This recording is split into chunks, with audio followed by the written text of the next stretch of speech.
Next, let's zoom back out so we can see the whole animation again. I'm just going to set the zoom setting back to 100%. And we'll move things around a little bit just so we can see our stage a little better in the whole. And also adjust things a little bit so that we can see our layers up here at the top. Now, if we just move the timeline a little bit, we can see what we have to do next. You can see that my golf ball is still following along the path that we set up for it before, but we're leaving the holes and the dimples and everything else, the highlight, behind. So we need to add the same animation to those layers as well. Now, it just so turns out that we have a really easy way to do this. I can take the animation that we created on our golf ball and simply copy and paste it over to the other objects. Now, let's go ahead and give that a try. First of all, I'll click on the golf ball.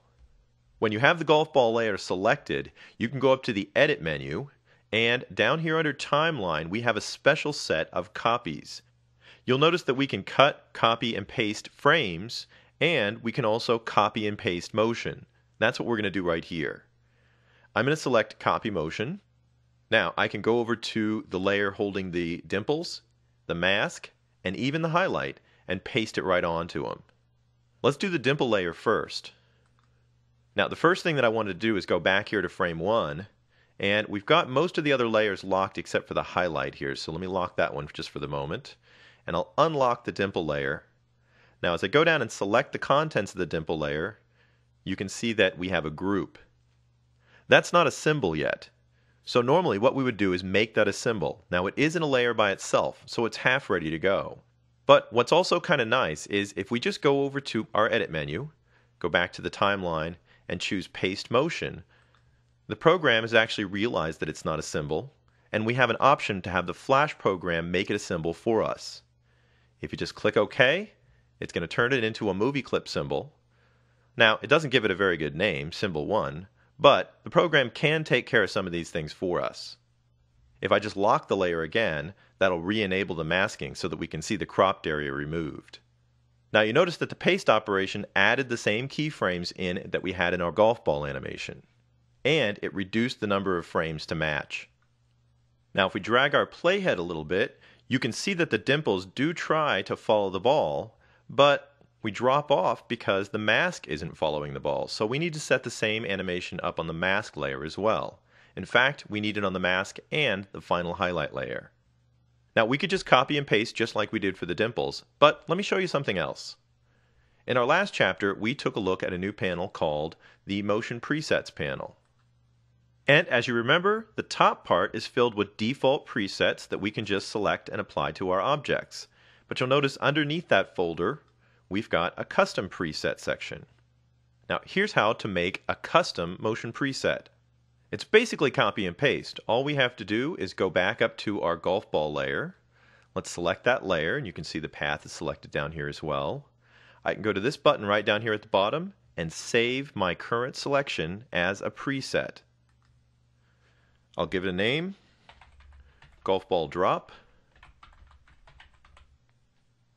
I'll click OK. And now we have the new Golf Ball Drop preset added to our custom presets for the whole movie. To use our new preset, all I need to do is go up to our mask layer, and first I'm going to unlock it because we have to select our mask on the stage in order for it to run. There, I've got my mask shape selected. And then I'm just going to go down and make sure my Golf Ball Drop preset is selected and click Apply. You can see once again that all the keyframes have been applied, and the motion tween has been synchronized with the other two motions, so it's just like a copy and paste. Now, if I relock that layer, you can see that not only the dimples following the ball, but so is the mask layer. So while we're at it, let's set it up on the highlight too. I'm just going to unlock that highlight layer, click on our highlight shape over here on the stage, and apply our golf ball preset to it. Now since we might need this preset panel, I'm just going to go and put it over with my other panels in the dock here. That way I can just pop it up when we need it.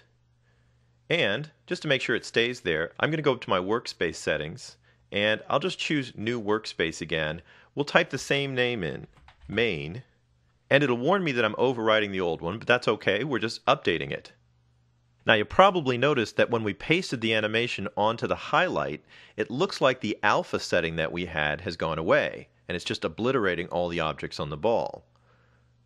hiding that layer, and we can see that the dots are still underneath there.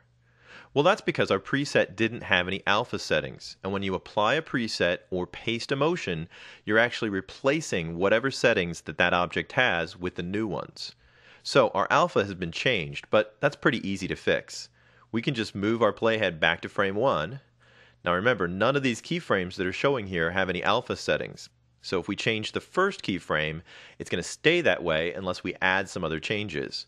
So here at frame 1, I'll just make sure I'm clicking on the highlight. That'll bring up our style menu, and you can see the alpha has been removed, but we can just put it back. In fact, the program has remembered our last setting, which was for the golf ball itself. So there we've got it all set up. And now, when we preview our animation, you can see that all the elements are moving in unison as the golf ball approaches the hole and drops in.